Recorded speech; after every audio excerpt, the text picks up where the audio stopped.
Saya Dr. Ahmad Helmi bin Hamdan. Saya merupakan pengarah Hospital Alor Gajah dan juga alumni MSU MBBS tahun 2012.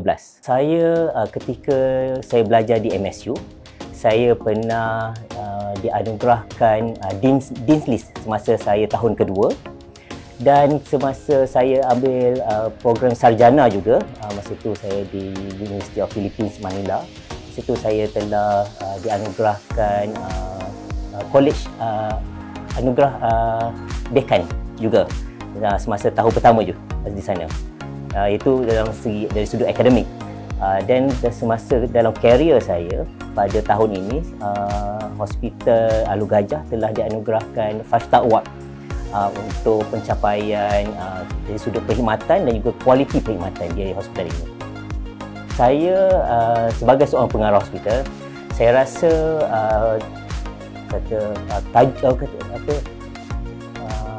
jawatan tersebut telah memberi maksud sebagai seorang pengarah, ya, dan semestinya saya menetapkan visi dan misi ke mana arah tujuan organisasi ini, yang mana ia sebuah hospital, ke mana kita akan bawa, mungkin dalam sudut jangka masa yang pendek, jangka masa sederhana juga yang masa panjang. Dan pada masa sama saya juga menguruskan tugasan harian operasi untuk kepada pesakit, kepada pelanggan kita, dan juga kepada kita punya ahli keluarga pesakit kita. Selain daripada saya seorang pengarah hospital, tetapi saya menggelar diri saya the man of quality, yang mana saya menitik beratkan kualiti perkhidmatan. Untuk pengetahuan pihak MSU, saya berada di sini baru 13-14 bulan, dan projek pertama saya adalah untuk meningkatkan kualiti perkhidmatan di zon hijau kecemasan, yang mana kita tahu kita boleh buka di media sosial, kita boleh buka di akhbar, maknanya aduan-aduan berkenaan tunggu lama dan sebagainya.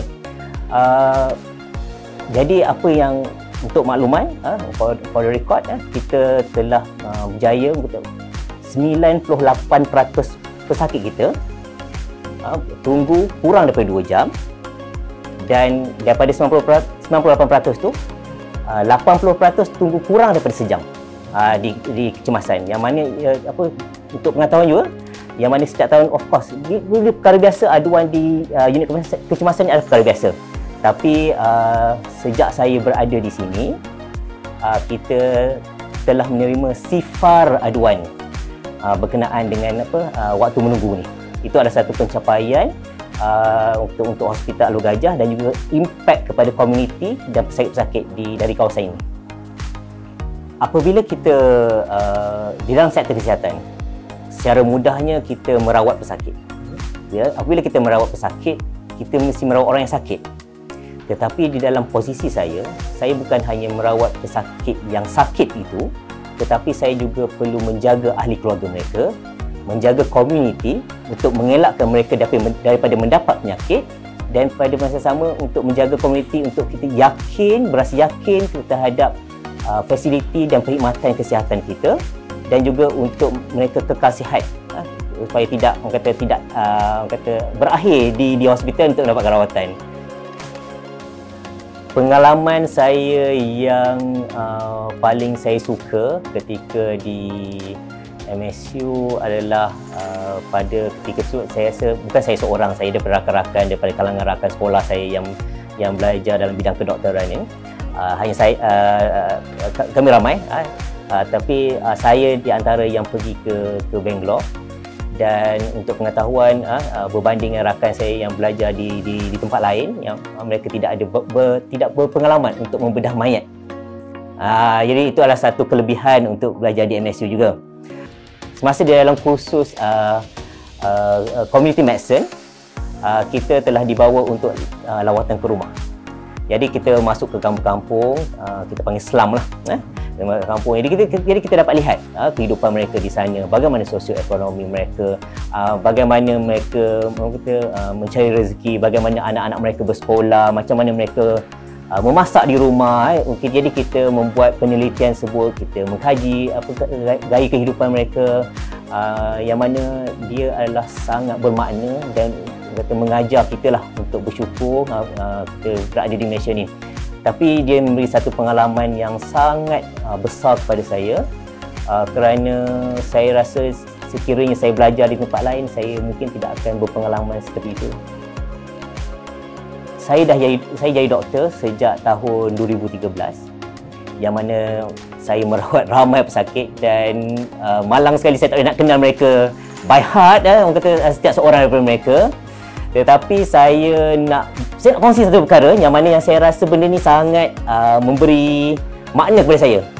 Ketika itu saya tengah di ruang menunggu di lapangan terbang. Tiba-tiba saya ditegur oleh seorang lelaki yang tiba-tiba datang kat sebelah saya, ni Dr. Helmi ke? Oh, saya kata, ya. Saya kata, macam mana kenal? Dia kata, oh sebenarnya doktor ada rawat saya 3 tahun, 4 tahun lepas. Saya masuk ward sebab sakit jantung. Dan doktor lah yang menasihatkan saya supaya berhenti merokok, dan hari ini memang saya berjaya berhenti merokok. Jadi perkara-perkara sini, walaupun dia tidak dibalas dengan wang ringgit sekalipun, tetapi kata perkhidmatan saya tu telah memberi impact, telah membuat satu perubahan kepada pesakit saya. Jadi perkara inilah yang mendorong saya untuk terus berkhidmat, terus menyumbang bakti dan terus untuk mengubah nasib pesakit saya, mengubah masyarakat yang ada yang dapat saya sentuh lah. Jadi sebab itulah yang perkara yang memuaskan hati saya dan untuk terus berkhidmat dalam bidang kesihatan. Tips dari saya, jangan mudah berpuas hati, lifelong learning, sentiasa belajar untuk menambah baik kehidupan kita, sentiasa mencari cara untuk menambah baik komuniti kita, dan saya rasa kita lebih bersemangat sekiranya apa yang kita buat tu bukan untuk sekadar untuk diri kita, tetapi adalah untuk memberi impact kepada orang dan juga komuniti di sekeliling kita. Watch this space for more alumni success stories. Follow your passion and create your own achievers story. #MSU Alumni.